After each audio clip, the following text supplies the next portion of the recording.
and welcome to my channel. I had a request from some ladies I met on Facebook after my contraceptive options video, and they had asked me to please do a follow-up on my IUD process and costs and all of that. Of course, I'm from South Africa. I got my IUD put in September 2019, so prices might be slightly different in different places or might have changed slightly with inflation since last year. But here's the lowdown. At my 6-week checkup with my OB-GYN, I actually had already decided that I wanted a long-term contraceptive option. I'd already looked into options, and I kind of knew that I was seriously considering the copper IUD because I don't do well with hormonal treatment. So I questioned my doctor on his recommendations for contraceptive options, and he asked me when I would be considering having baby number 2 because he knows that I am nearing the big. Anyway, so I told my doctor that I didn't want a baby in the next 4 to 5 years. And I was quite glad when he actually said to me that personally, if it was him, if he was a female and he was making this decision, he would choose the copper IUD. Because it is non-hormonal, and when I do decide, even if I decide before my 4 to 5 years that I want to have a baby now, then when he takes it back out again, the IUD, I will return back to normal fertility and be ready to make a baby. So instantly I was ready to sign up and get the show on the road. I thought I was just gonna be ready and say, here it is, let's do this.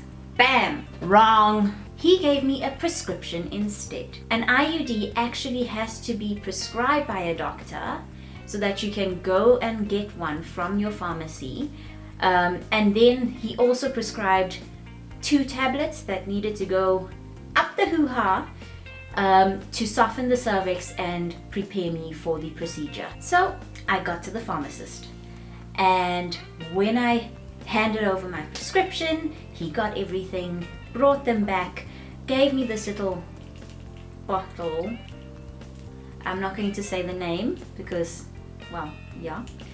So he gave me the little bottle and he said to me, do you know how to take these? And I was like, no. And he said, well, you have to put it in vaginally. And I was like, it's a date. I had to make another booking with my gynae or my OB-GYN to have the installation done.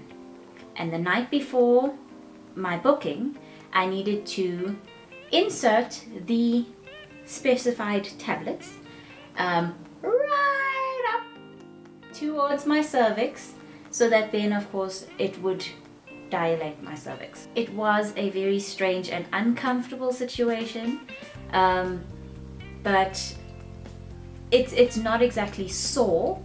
You just have to have the guts for it. Maybe a glass of wine or something if you're into that. I don't drink wine, so.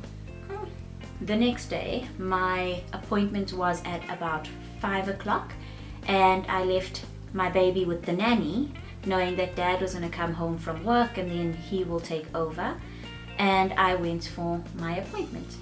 I was quite nervous because I'd looked up IUD experiences and watched a few other women's experiences, and they said that you do get a bit of cramping, that it was really uncomfortable and not a nice procedure, and so I was nervous. So I got to my OB-GYN's office. I just waited for my appointment. I went in and he was as warm and great as usual. I absolutely love my OB-GYN. So does my husband. Anyway, he was absolutely awesome. He asked me questions about how I'm feeling and all of that, and if I had changed my mind about anything, if I'm feeling positive. So then I went into the room where he does the scans and does checkups and all of that stuff. I had to just prepare by getting my bottoms off and putting on the gown that he gave me. So my lovely OB-GYN came into the room.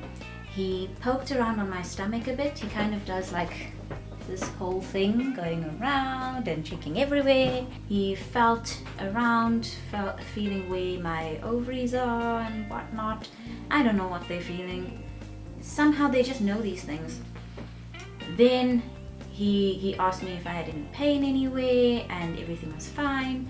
He checked my Caesar scar again, and all was good. And then he said, okay, well, this is going to be a bit uncomfortable, but I'm going to be as gentle as I can. So I had to get in the position. He then took and lubed up the vaginal speculum. Oh, I hate those things. He lubed it up and he went behind the sheet because I couldn't really see past the gown that I was wearing.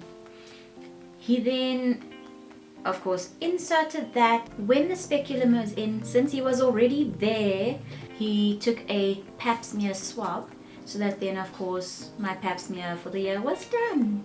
He had the little T-shaped device, the IUD, but it was in a long, thin straw in a way. And he took that, and that was going in. He pushed that through. So the installation, I'm sure you could find videos. I'll take a look if I can find a video that I can link so that you can see what the installation is about. He was trying to get the T-shaped device through my cervix, and he said, uh-oh, you're still a bit tight. And he was really struggling. He literally, it took 3 tries.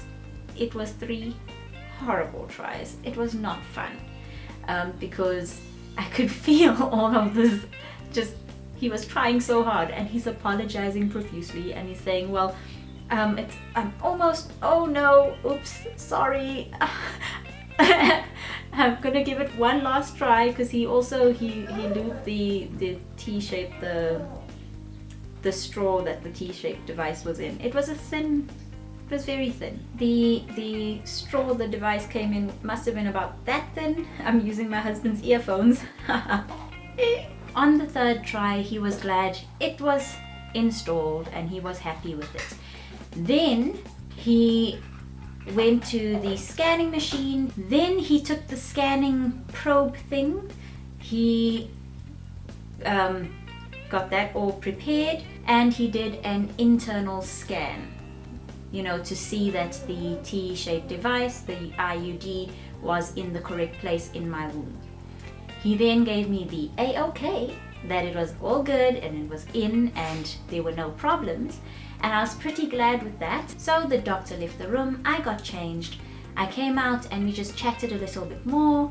He asked about baby. He told me that I might have a little bit of cramping over the next 1 or 2 days, but otherwise any bigger discomfort would be irregular and then I would have to come back. I left feeling quite normal. I was a little bit uncomfortable from being fiddled with, I guess. I don't think you can not feel uncomfortable by just some of that stuff that happens at the gynae. When I was still driving home, I did notice I had slight cramping, very dull, like period ache, but very dull, very little. By the time I got home, it was a little bit more sore. I noticed just slight spotting, or like a slight bit of blood. It wasn't anything major or hectic at all. I think it was just from being fiddled with. And I just sat on the couch, I chilled with my baby, my husband made supper, and everything was great. And the next morning, I felt absolutely normal. It felt as though it could have been a dream, like it didn't even happen. But at the same time, I knew that this thing is in place, so all is good, and I've been feeling like all is well with the world. I don't know, it's a strange thing because you've got a protective measure in place, but it's really non-invasive. I haven't actually felt uncomfortable or anything around my IUD at all. Then I got the dreaded bill. An IUD is a great option if you just want to be a bit carefree and know that Everything is sorted if you want some business time. You don't have to worry about taking a pill every day or remembering something. You don't have to worry about the hormonal impact. You don't have to go back for an appointment every 3 months or anything that has to happen with some other options. But you pay a price for it. Remember, my 6-week checkup was fit into my medical aid bill and all of that around my pregnancy plan. Okay, but the IUD and the installation and that appointment was not paid for by my medical aid, and I had to pay cash for that. I had to pay for the consult, I had to pay for the pap smear, which I guess we could also exclude from this if we're thinking that I would have been doing a pap smear that year anyway. And then of course you had to pay a separate amount for the actual installation of the IUD. Then there were the prices for the little tablets that I had to stick up, and there was the price for the actual IUD itself.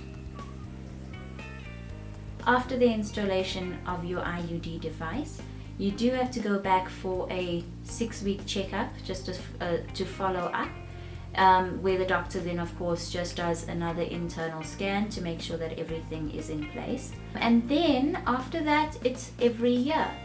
So you just go back every year to go and just make sure everything is fine. I actually ended up going for a pelvic scan recently because I had some pain in my womb, and I was a bit worried that maybe it was something to do with my IUD or I don't know, something. And they found that I actually just have a cyst on my right ovary. But when they checked the rest, they actually also just checked my IUD too. So that was built into that, and at least I don't have to go back this year for another check. Yes! I have looked into it, and apparently there are slightly cheaper options to get your IUD installed. You should actually check with your doctor, see if it's a possibility for you, or at the clinic if you're going to clinics for your healthcare. I will put a link in my description of one of the slightly cheaper options that I found online. I hope this video is helpful on what to expect when you get an IUD installed. My hair even dried during this shoot, and baby is in the room busy singing away, so yay! If you like this video, please give it a thumbs up. If you'd like more content like this, please subscribe. And if you've got any comments or questions, or if you want to just say yay or nay on getting an IUD, please put that in the comment section below. Mwah! Bye!